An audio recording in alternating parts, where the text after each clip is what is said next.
est vraiment importante à travailler quand on veut être bien en relation avec les autres, c'est d'accepter les différences de l'autre.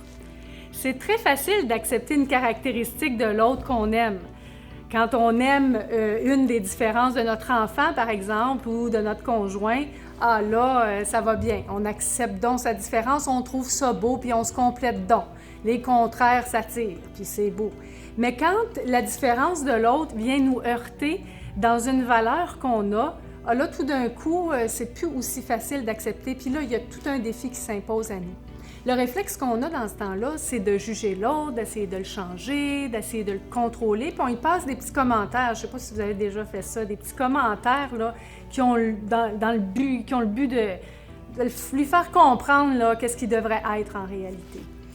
Et moi, ça m'est arrivé avec un de mes enfants qui a fait un choix dans sa vie qui était très difficile pour moi à accepter. C'est sûr qu'au début, je l'ai jugé fort, puis j'ai même essayé de le convaincre qu'il devrait faire autre chose. Puis lui, il ne s'est pas lâché, il ne s'est pas abandonné dans ce qu'il est profondément. Puis je lui lève mon chapeau aujourd'hui parce que ce que ça m'a obligé à faire, c'est à travailler sur moi, à travailler à changer ce qui était à l'intérieur de moi, plutôt qu'essayer de le changer l'autre, de le changer lui. En fait, c'est d'élargir ma capacité d'acceptation, d'élargir ma capacité d'amour. C'était ça mon défi.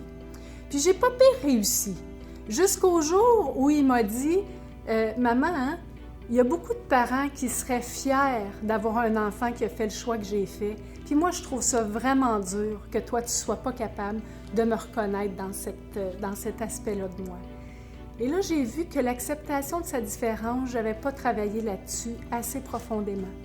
J'ai été très, très touchée. J'avais beaucoup de peine de ne pas être capable de le reconnaître parce que lui, il avait besoin de ça. Dans la relation, l'autre, il a aussi besoin d'être vu puis d'être aimé dans toutes ses facettes.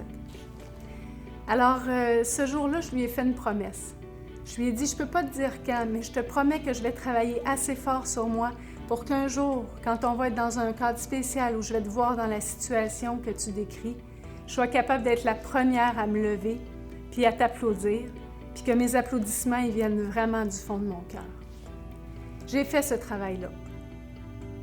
Puis aujourd'hui, je peux l'applaudir vraiment avec le fond de mon cœur.